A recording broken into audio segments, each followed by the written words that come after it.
The Euros has been over. Spain are the champions of Europe once again for the record 4 times. That's actually incredible. And the only thing which is coming home is this. I don't know when it's going to come home, and I think at this moment I think it's probably homeless because it doesn't come to home anymore. So England has lost their another Euros final for second time, twice in a row. First 2021 20 Euros and then 2024. And Spain, what a team they are. 7 game unbeaten. Every game they played, they were the best team in every type. The tactically, possession-based football, the counter-attacks, defense, everything was tagged. And at the other hand, England, I don't know. The only thing I know about England throughout the tournament, every time I watch England, it was like boring. Like yeah, Darren Southgate ball doesn't any work. The only way England were winning this tournament is just because of individual performance and some random guy coming from the bench and scoring goals, scoring some equalizers, and they just won it. And at this moment, it just reminded me of that meme from Breaking Bad whenever I watch Southgate. Is Can getting away like this? Like every time. If I keep getting away with it! He can't keep getting away with it! He won't. England won the final in the Euros, I will learn with football. I will actually learn with football, man. I will never watch the sport. And finally, football has graced us. Football has won. Spain won the Euros, so let's talk about the final. Analysis, mistakes, and what were the lineups and what were the main thing happened in the final game. So let's start this video without any delay. Talking about the Spain, they have the same lineup as VS, except them to Spain with 4-2-3-1. It was the band Dani Carvajal coming up and Le Dormont as they played in the quarterfinals against Germany, and Nacho Fernandez and Ruben Neves was on the bench. So as you expected the Spain for the lineup, Dani Olmo, Nico Williams on left, Lamine Yamal on right, and Morata off front. It was a great team, and which two CDMs, Fabian Ruiz and Rodri.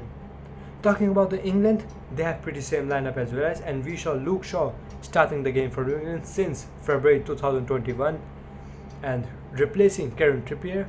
And we also saw not any changes in the England team with Phil Foden, Jude Bellingham, Bukayo Saka, and Kobe Manu, Declan Rice, and Harry Kane on front. So the game starts very well.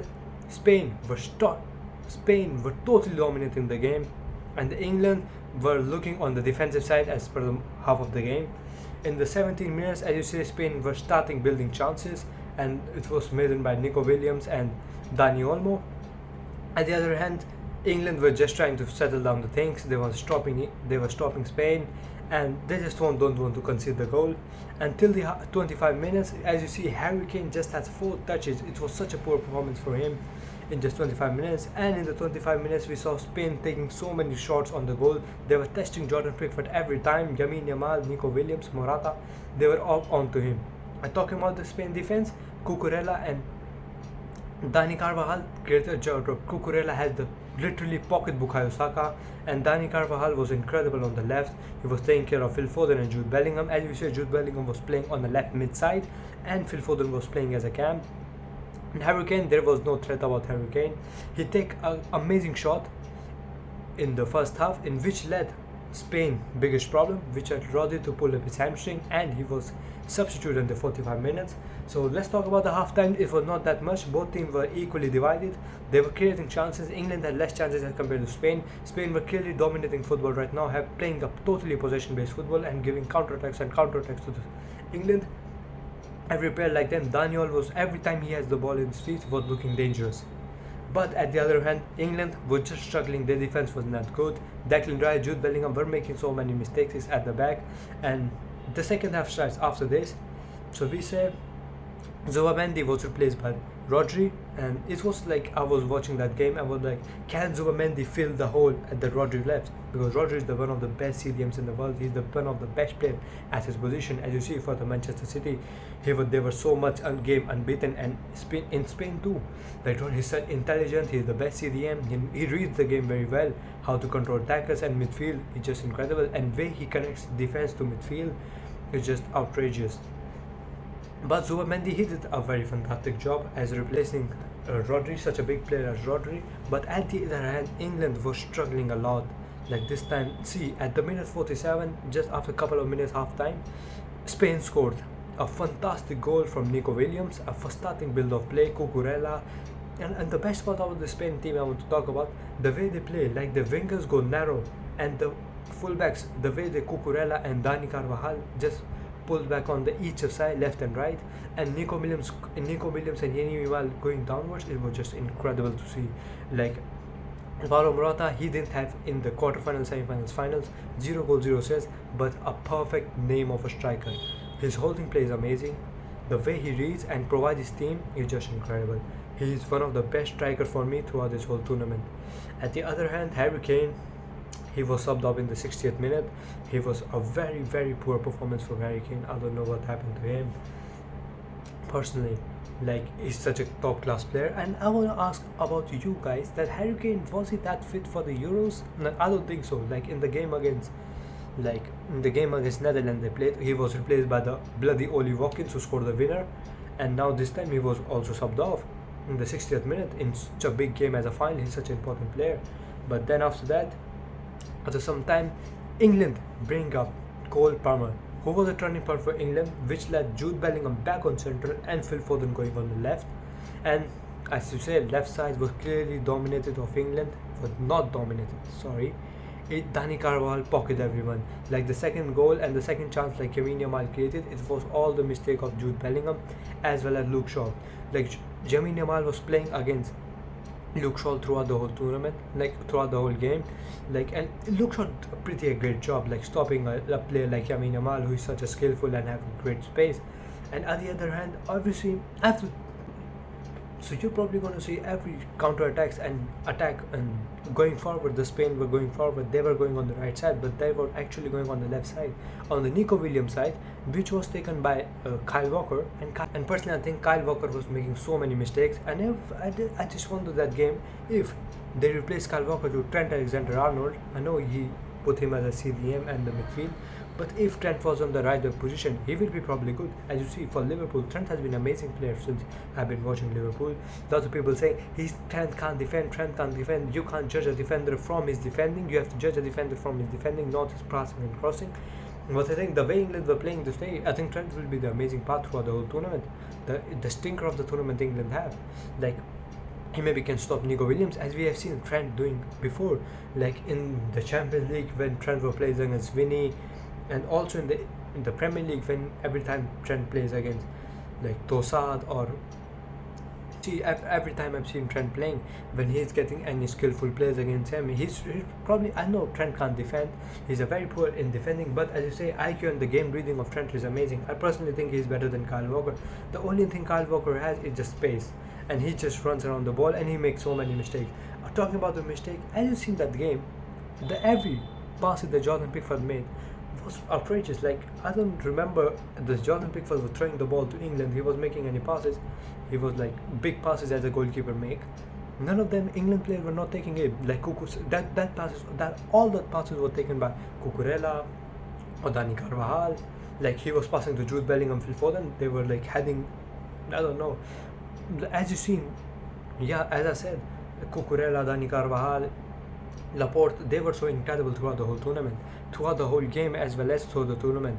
Like, completely, Unai Simon was a goalkeeper. I don't think England player literally like trouble Spanish goalkeeper anymore. Like, he was just having a best day of his life. Like, I don't know how many saves did he made.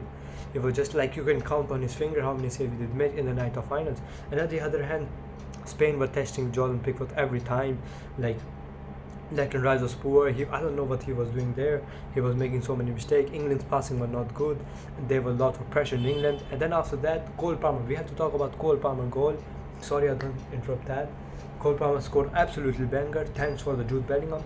As I said, Jude Bellingham, he's a very versatile player. As you see, he can play left. He can play as a false 9 too, as we see on Real Madrid. He can play as attacking mid. He can play midfield. He had that defensive impact on the team. So that's was great, and how he was controlling 3 Spanish defenders, it was just incredible. Like, as you see, Jude Bellingham is like 6 foot tall. He's a tall guy. As you see, the tall guy doesn't have that many like, what you say, the center of gravity, like as you say, the center of gravity they don't have. It's very difficult to tall guys to play football with dribble and all, but he stopped the Spanish defenders. He was creating a lot of troubles, and the way he passes the ball to Cole Palmer to absolutely hang a banger. And that also reminds me of why the Cole Palmer is sitting on the bench. As you see, there's so much talent in the English squad. Phil Foden, Jude Bellingham, Bukayo Saka. Where do Cole Palmer play? There is no place for him, that guy. But he had to come from bench, and he performed an amazing goal from Cole Palmer. And then after that, it was all against Spain. Yeah, I know England had the momentum after the goal. Every team had the momentum after the goal to score another. But no, the way Spain defends, it was incredible. Laporte, Dani Carvajal, particularly England were so dominant on the left hand side. They were playing wide. England were playing that. That's the thing I like about England. Like Bukayo Saka, Phil Foden, Jude Bellingham, and their fullbacks like Kyle Walker and Luke Shaw. They were all incredible throughout the game. Not incredible, I will say the meaning. They were all good and below average. That's the perfect word, below average. As you see, other hand, they were playing against Dani Carvajal and Cucurella. Cucurella, incredible redemption season for him, as he had for a bad season at the Chelsea. But Cucurella was fine. I like the way Cucurella played throughout the tournament. And then after that comes the second goal in the 85th minute. I don't know what England defender were doing there, but they were thinking, you're playing a Euros final. You can't be tickling. You can't be cheeky. You don't need to make those big mistakes. I don't know what happened to them. It was an easy goal for Oyarzabal to score amazing goal. He was a substitute too. In Spain also being substitute. There were hardly like 5. There were 2-3 substitutes from Spain and England. But yeah, Spain, the biggest substitute for England that side was, I will say, Cole Palmer, and for Spanish side was Zubamendi because Rodri got injured, and Oyarzabal. He came, he called a perfect goal. Lack of awareness for England defenders, and Jordan Pickford couldn't save it. This was a goal for England. Out. It was goal for Spain. Sorry, England were out. That's it. Back to home. He's not coming home. I also see Jordan Henderson was in the game, and he has to be there. England are bottling up, and he will be not there. But yeah, such a great Spanish team. Everyone player. Talking about the ceremony, Rodri got the player of the tournament, and he totally deserved it. And do you think Rodri can win the Ballon d'Or? Like, he was such an important part of the city, and what a good CDM he is. Amazing. He was the best player, and Lamine Yamal gets the young player of the year. He turned 17. A day before the final, he turned 17.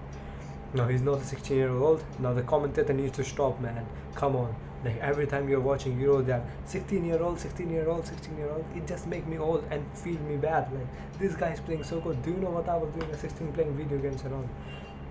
But still, there was no debate. I think everybody agree. Lamine Yamal deserved the best player of the tournament, young player of the tournament.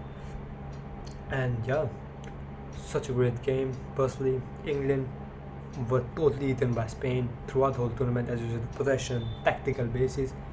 As you've seen, both teams had to have shots taken, tactically, possession-based football, counter-attacks, heading, free kicks, playing on the set pieces. They were incredible.